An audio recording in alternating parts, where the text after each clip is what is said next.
Hello, I'm Geoff Cars. This is my piece of crap Mercedes-Benz S Class that I bought for 535 quid. It had no gears when I got it, so I got the gears fixed. It cost me 165 odd quid. So now it's got gears, but it doesn't have an MOT. And it had a pre-MOT fail sheet that would basically stop me in my track, so I decided no more. Put it up on the Facebook group and said, right, who wants this? Starting bid 375, which is what a chap called Chris had bid me for it. And Steve got in touch and said, I'll give you 480 quid for it. So I'm now on my way to take the car to Steve, who's going to fix it and get it on the road.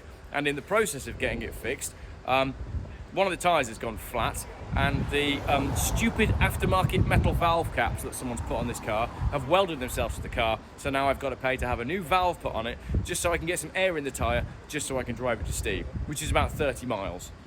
So Steve, your car is on the way with a new valve on it as well. Right, I'll show you around the car.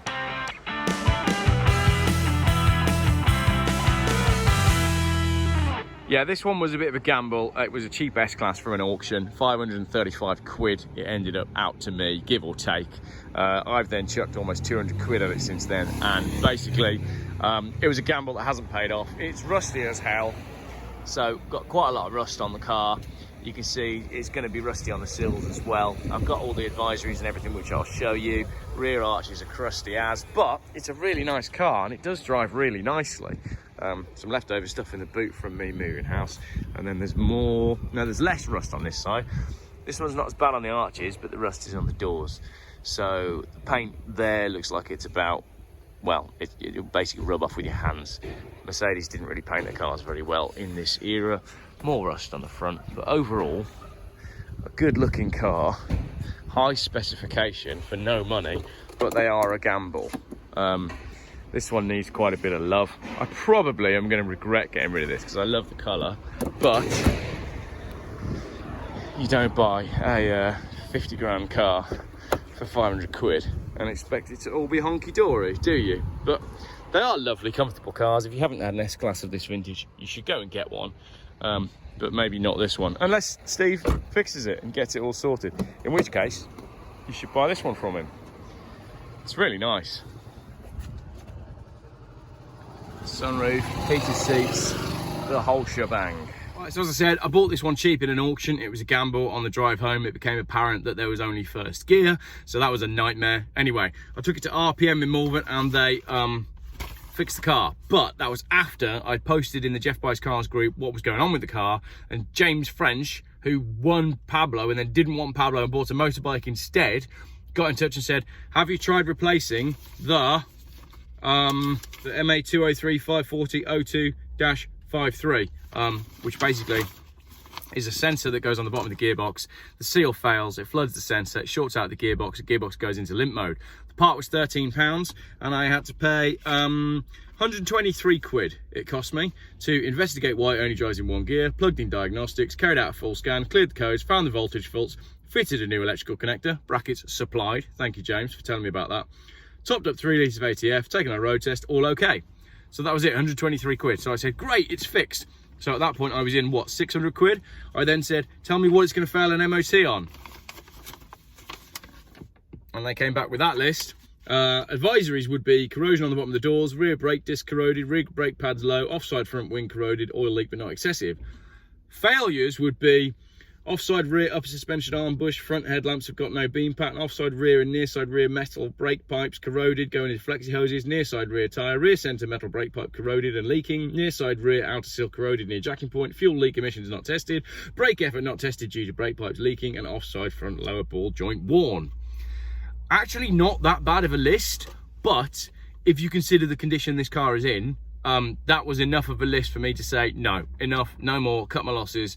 I'm losing about 200 quid. Steve's getting a cheap car. Steve is actually a mechanic, so he'll be able to fix it. And this car will go on to live a new life. Or it'll get scrapped. I don't know. Tune in next time to find out, but I don't know when that will be because Steve's got a small human that's just arrived in his life and he's really busy. So I don't know when the next update will be on this car. Maybe one day. I like it, it's a great colour, it's just a shame it was rusty. Didn't need to buy it, shouldn't have bought it. And I bought it in the week when I was moving house as well. The wife went crazy. Well, she didn't, because she didn't know about this car until much later on. But there we go, that's what happens when you get excited in an online auction. Whoops. That's the first time I've lost money for ages. So, financials on the Mercedes. I paid £535 for it. I spent 170 quid on it with the MOT check and the getting the work done to make it have all its gears. So that's what, about 600, 700 quid. And I sold it for £480. I'll put the exact numbers there. Geoff makes a loss. First time in ages, to be fair. So I can live with that. And you dodged a bullet because I didn't give this one away in a giveaway. And then you didn't need to deal with it when you won it. It just got sold. Thanks for watching. Well, that was going to be straightforward. But this is the brake pad switch for the S Class. So I'm now going to drive my BMW to Mercedes-Benz in Worcester, see if they've got one of these, to see if this is why my car isn't starting. Because I've just parked the S Class on the drive and now it won't move anywhere. What a pain in the balls. So, first it was buried in the yard and we had to move like 4 cars to get it out, and then it had a flat tyre, which you'd think would be straightforward, but someone had put metal dust caps on it and they'd welded themselves to the valves, and the garage that I was at said they were too busy to do anything, so then I had to drive to another garage with 1 flat tyre. Got to the other garage and the guy couldn't get the wheel off because the wheel bolts had welded themselves to the wheel hubs. So then we had a valve cap that wouldn't come off and some wheels that wouldn't come off. So that was amazing. Now I'm using a mobile phone that's masking taped to a sat nav in a BMW 325i to drive over to Mercedes-Benz of Worcester to buy a brake pedal switch for a Mercedes-Benz S Class, which is now stranded on my driveway. And now I'm at Mercedes-Benz in Worcester trying to buy one of these, which is a brake pad switch, or brake switch, or brake whatever it's called, which I'm told from Google and forums may be the reason why my S Class is now not starting and not coming out of gear, because it can't engage with the brakes properly. Hopefully this is broken. An easy fix. Let's find out. Geoff's 30-minute makeovers. Oh, they keep me out, look. Well, apparently the parts department is somewhere else, but I thought I'd get about 3 coffees before I left the showroom. So hopefully this is going to fix my car and wake me up. You never know. Right, that's sorted. I've been to the parts department. Got my new part. £19. Hopefully that's going to work. Whilst we're here and whilst I walk back to my car, I might as well show you some cool stuff, hadn't I? And then we can make the most of this annoying situation. So from the parts department we go over to a barn find. Check this out. It's a neglected bi-turbo. Look at that. Proper neglected V8 and half the badges are missing. Badly tinted windows. Probably come from central Birmingham. Lovely S Class over here in a very nice colour. This is a whistle stop tour. That's really nice. Look at that colour. That's fantastic. Oh, I quite like the colour of that C Class as well. Different shades of poo brown depending on how old your child is. They start when they're just fresh born at sort of that, and then as they get a little bit older they move on to that. Anyway, got some more Mercs over here. There's a yellow one up over there, you see. So Mercedes-Benz do come in interesting colours. They're not all just boring blacks, greys and dark blues and whites. Well, they mostly are. Right, I'm going home in this one because it's my favourite, and it's the one I've got the keys for. Let's see if this works. It's literally just the switch that goes behind the brake pedal that tells the car that it's got brakes. And if it's not working, i.e. if it's failed, then the car's immobilised, basically. So, boot's open. I knew I'd open the boot. This is old cars, isn't it? This is old cars, dealing with the unpredictable.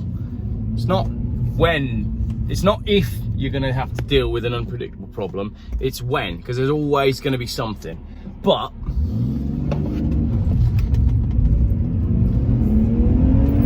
dealing with a problem with an S Class and having at my disposal a 325 manual does make it pretty good. Oh, I'm going the wrong way. Oh, I've got traction control. Right. Do I turn the traction control off? I'm in a hurry now. This car is fucking awesome. I love it. The guys at Mercedes-Benz are actually really helpful and a bit of a laugh, which is good because Mercedes-Benz do take themselves quite seriously, and I obviously don't tend to take myself very seriously at all, especially when I'm dealing with stuff like, you know, expensive cars. Right, let's go. I love this car. I've done it. I've swapped them over. That's the old one. The new one's in. You can see it up there. with these plugs going into it at the top there. Moment of truth. Is it going to work? Come on, baby. That's not going to work. It didn't work. Shit.